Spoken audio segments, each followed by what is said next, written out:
Hello, Patriots. I'm Lee Watts, and this is Patriot Point, your source for Kentucky news and analysis from a conservative, Christian, and common sense point of view. Well, we have big news going on in the Commonwealth this week. The Republican candidate for governor, Mr. Daniel Cameron, has officially announced his choice for a running mate to be his lieutenant governor. And so we're going to be examining that person today. A lot of people have been speculating if it's going to be one of the people who were one of the other candidates for governor or somebody from the state legislature. Well, the announcement has come out to a surprise to many. It is somebody from the state legislature. It is one of our state senators by the name of Mr. Robbie Mills. And so we're going to look into him this week and find out, is Senator Robbie Mills, is he actually a true Republican, or is he a rhino? Is he a champion of conservative causes, or is he a liberal in disguise? So let's actually examine what this guy is actually about. And we're not going to just give you our opinion. I'm going to show you what the record is. Because if you have somebody's opinion, most people don't want your opinion. All they want to hear is they want to hear their opinion coming out of your mouth. So I'm not going to give you opinion today. I'm actually just going to show you Mr. Mills' record. What has he actually been standing for and against? And that will let us know, is this the kind of person who we can support or not? Well, I've known Mr. Mills for years, and I can tell you the bills that he has come out with, we're going over today. This is very representative of the kind of person that he is. So let's go over 6 or 7 different things that he has done in the last few years. First of all, he has been one of the strongest proponents for getting the law passed in Kentucky that required you have an ID in order to vote. I've been very much in support of this. You have to have an ID to even get a library card. Certainly, you should have to have one to vote. And he's one of the people that was a strong proponent for getting that law passed, voter ID in Kentucky. He has been the host, sponsor, and voted for a host of pro-life bills, not just one. Pretty much every pro-life bill has come down the pike. He's been for pretty much all of them. Let's talk about TikTok. This is an app out there, social media app. It's been widely shown that this is actually something the Chinese are using to spy on Americans. He's the person that proposed the bill saying, listen, I don't think that we should have this program on devices that are owned by the Kentucky government. So I think that is a very wise idea, and he was the one who was sponsor of that bill. He has been, throughout his career up there in the state legislature, one of the strongest proponents for defending coal and coal-fired power plants here in our state. Even though he's from Western Kentucky and most of the coal fields are in Eastern Kentucky, he has been a very strong defender for the coal industry. And so that's something that's going to resonate with a whole lot of Kentuckians. And then something that is really near and dear to my heart is how he has been standing up to defend Kentucky ladies. He has been proposing bills to defend Kentucky's women's sports, to let girls compete in girls' sports and have the boys compete in boys' sports, and not to allow a boy to lie and say they're a girl and compete in girls' sports. I mean, we got that guy who's a swimmer now who said he's defeated women's swimming. So what's next? Paraplegic swimming? Maybe he'll go in for that. I don't know. He's also proposed bills that would allow the teachers to keep their own salaries. I was a champion of a bill that would stop this practice of the schools taking money away from teachers and giving that automatically to this radical left teachers union. And he defended Kentucky teachers and actually letting them choose if they want to keep their salary, or if they choose to support that, they're free to do that as well. But he protected the Kentucky teachers from not having their salaries automatically deducted without their choice by this radical leftist organization. So these are the kind of bills that this guy has been supporting throughout his career up there. These are the kind of things that conservatives have been supporting for years. Again, many of you may or may not know, I serve as a volunteer chaplain up at the state capitol. And I've had a chance to talk with Mr. Mills several different times, teach a Bible study there at the capitol. He's attended multiple times, interested in practicing his Christian faith when there's no cameras around, nobody knowing. So I think we can sum it up best. Daniel Cameron, considering your choice for a running mate for lieutenant governor, I think I will sum up my opinion this way. You have chosen wisely. Yes, Mr. Cameron, you have chosen wisely. An unexpected choice, but I believe a very good one that we can get behind and support. Now, the governor race in Kentucky is going to be looked at by the entire nation. The reason for that is Kentucky is seen as a bellwether state. Kentucky's election is always 1 year before the presidential election.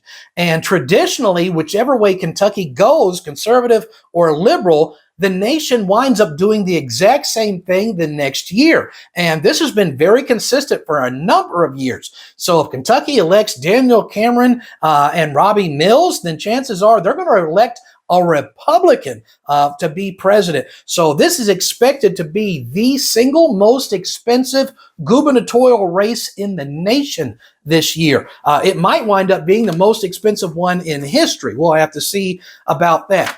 Now, if you look at the mainstream media, which I don't trust as far as I can throw them, I mean, these are the same people who told you that Joe Biden is the most popular person in all of American history, getting more votes than anybody ever. I don't believe that. But they're going to tell you that, Andy Beshear, he's very popular. He rates very highly in all the popularity polls. I do not believe them on this. Since the day that Andy Beshear was inaugurated, more than 150,000 Kentuckians have left the Kentucky Democratic Party, and instead they have joined the Republican Party of Kentucky. He supposedly won by 5,000 votes, and during his watch, more than 150,000 Kentuckians said, I'm leaving your party and joining the opposite one. That does not bode well for this guy. Despite what the media tells you, I think that Mr. Beshear is in huge, huge trouble.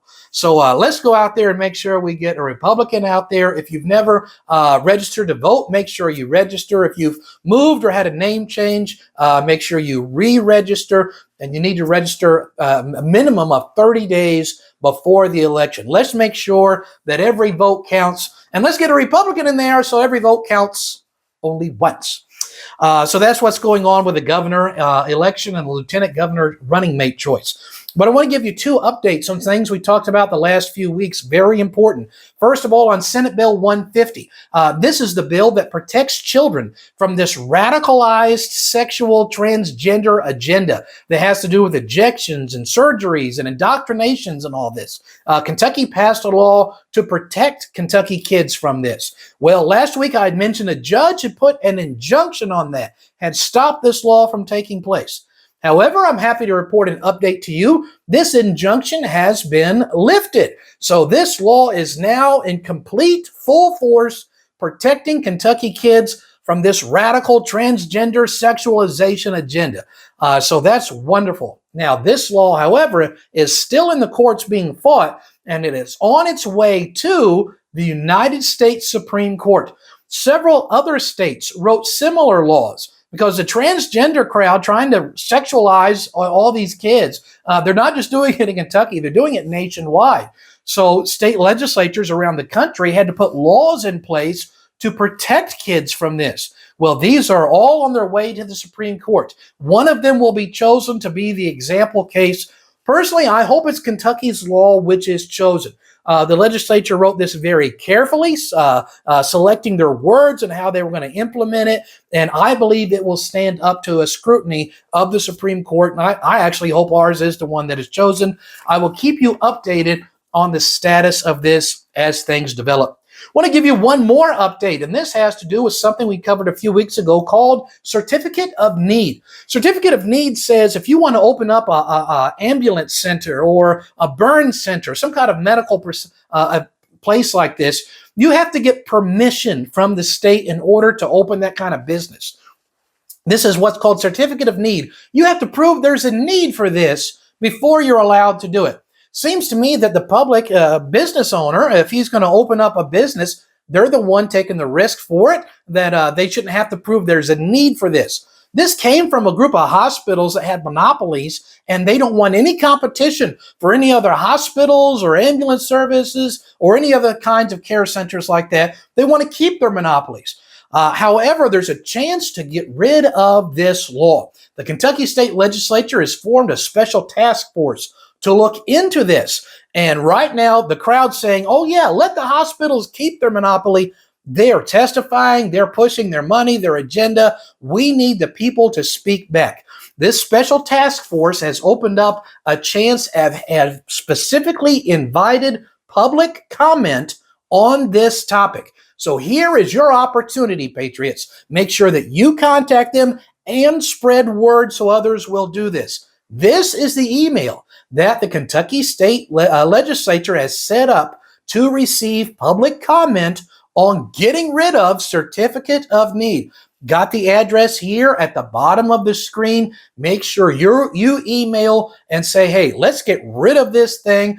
We'd have a better health care here in Kentucky that have more access to more Kentuckians. We got rid of this. And always remember the three things I tell you when contacting a politician is you need to be brief, be courteous, and ask them to contact you back with what they will be doing. So the public comment time is now open. There's the email address, and I hope that you will do your part about that.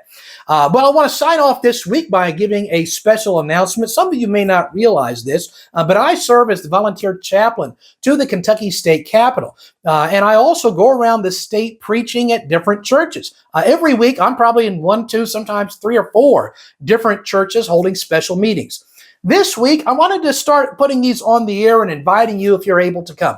This week, I'm going to be speaking at the Sugar Grove Baptist Church in Fordsville, Kentucky. They're going to have a special patriotic service. I'm going to be teaching a lesson on America's Christian heritage and then preaching the gospel after that. If you don't have a church that you need to be at this Sunday, then I'd invite you to come over to Fordsville, Kentucky, Sugar Grove Baptist Church, and I hope that you can make it. And as I preach across the state, we'll start making those announcements a little bit more. If you'd like me to come out to your church and teach part of this series I do on America's Christian heritage, and then maybe just preach a gospel message, be happy to do that. Just send me an email to lee.watts.kentucky@gmail.com, and we can see about setting up a meeting for your church. So that's what we have for this week. So until next week, I'm Lee Watts for Patriot Point, reminding you that liberty is not a spectator sport.